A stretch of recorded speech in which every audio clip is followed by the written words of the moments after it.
জুলাই একই সঙ্গে আমাদের জন্য খুবই বীরত্বের গল্প, আবার একই সঙ্গে ভয়াবহ বেদনার গল্প। আপনি যদি ওয়াসিমের বাবার গল্প, এরকম আরও কত হাজার ওয়াসিম মারা গেছে।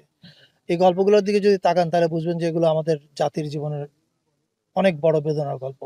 ফলে এই বেদনা এবং বীরত্ব, এই দুইটাকেই আমাদের এই দুইটা আমাদের ইতিহাসের একটা গুরুত্বপূর্ণ অংশ। এই দুইটাকে আমরা আমাদের জুলাই জাদুঘরে সংরক্ষণ করতে চাই অ্যাজ এ লিভিং হিস্ট্রি, যাতে আজ থেকে 50 বছর পরে যখন আমরা থাকবো না, পরের প্রজন্ম যেন ওখানে গিয়ে জানতে পারে কি হয়েছিল, এবং সেখান থেকে যেন ওরা এই শিক্ষাটা নিতে পারে যে কি করা যাবে না আর বাংলাদেশে। And that is important. যেন এইটা যদি আমরা ঠিকমতো করতে পারি তাহলে বাংলাদেশে এরকম খুনির আর আবির্ভাব ঘটবে না। ফলে এটা যদি আমরা করতে পারি, এটা হবে শহীদদের প্রতি আমাদের প্রপার রেসপেক্ট। সেটার কাজের জন্য আমাদের অনেকগুলো কাজ আছে। একটা হচ্ছে ডকুমেন্টারি বানানো, সেটার কাজ চলছে। অনেক কিউরেশনের কাজ আছে, ওগুলো চলছে। বাট একই সঙ্গে শহীদ পরিবারের কাছ থেকে বিভিন্ন কালেক্টিবল, মানে ওদের স্মৃতি স্মারক সংগ্রহ করা, পাশাপাশি শহীদ পরিবারের বাসায় গিয়ে ওদের শূন্যতাটাকে ডকুমেন্ট করা, সেটা ফটোগ্রাফি এবং ভিডিওর মধ্য দিয়ে। যেমন এখানে যখন আসলাম, যখন ওয়াসিমের বোন মোবাইলে ভাইয়ের ছবিটা ধরছে, আপনি কিন্তু একটা হাহাকার বোধ করবেন। আপনি বুঝতে পারবেন যে সব আছে, বোনটা আছে, মোবাইলটা আছে, ভাইটা নাই। And that will break your heart.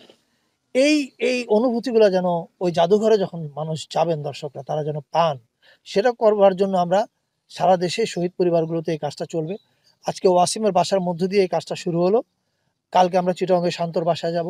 আরেকজন শহীদ আছে, শহীদ নাম, ওনার ওখানে যাব। আরেকজন আছে ওমর ফারুক, ওখানে যাবো। এই 4টা আমি ফিজিক্যালি যাচ্ছি। এরপরে আমাদের টিম আছে, একটা টিম কাজ করছে, হাসান ইমাম, আরও অনেকেই, মানে জুলাই রিলেটেড আন্দোলনের সাথে যারা জড়িত আছে, অনেকে, জোহান, এরা প্রত্যেকেই সারা দেশে অনেকগুলো টিম তৈরি করেছে। ওই টিমগুলোর মাধ্যমে কোথাও এরা ফিজিক্যালি ঢাকা থেকে যাবে, কোথাও স্থানীয় টিম। এই কালেক্টিবল এবং ওই মেমোরি অ্যাবসেন্স, এই যে মানুষগুলোকে আমরা হারালাম, তাদের শূন্যতা কত ভয়াবহ, ওই অ্যাবসেন্সটাকে তুলে ধরবে এই ফটোগ্রাফিক স্টোরির মাধ্যমে, এই মানে এবং স্মৃতিস্মারক সংগ্রহ করার মাধ্যমে। এই কাজটা আজকে শুরু হলো, সারা দেশ জুড়ে আগামী 1-1.5 মাস চলবে। সামনে আপনারা একটা বিজ্ঞাপনও দেখতে পাবেন, যে বিজ্ঞাপনে আমরা বলবো যে যেমন আপনাদের অনেকের মোবাইলে কিন্তু জুলাই আছে, স্টিল হিসেবে আছে, ভিডিও হিসেবে আছে, হয়তো 5 বছর পরে থাকবে না। আমরা এগুলো সব চাইবো আপনাদের কাছ থেকে, যাতে এই জিনিসগুলো আগামী প্রজন্মের জন্য আমরা প্রিজার্ভ করতে পারি। সো এই কাজটা আজকে শুরু হলো। এটা আগামী 1-1.5 মাসে এই ড্রাইভটা কন্টিনিউ করবে।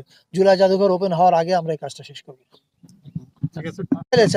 আপনি যদি ওদের সব কথা বলেন, পেট্রোল বোমার ঘটনাটা বলেন, আপনি এগুলো একটু তুলে ধরে দিন। অনেক জায়গায় ওরা, আপনি বিডিআরে কি হয়েছে, আপনি যদি বিডিআর থেকে শুরু করেন, বাংলাদেশের উপর যে ফ্যাসিজম চেপে বসেছে, তার সূচনা কিন্তু বিডিআর থেকে হয়েছে, এবং বিডিআরের মাধ্যমেই ওরা ভেবেছিল যে আমাদের কোমর ভেঙে দেওয়া হয়েছে। অ্যান্ড টু সাম এক্সটেন্ট এটা সত্য, কারণ অনেক দিন এর মাধ্যমে ওরা ত্রাসের রাজত্ব কায়েম করতে পেরেছিল।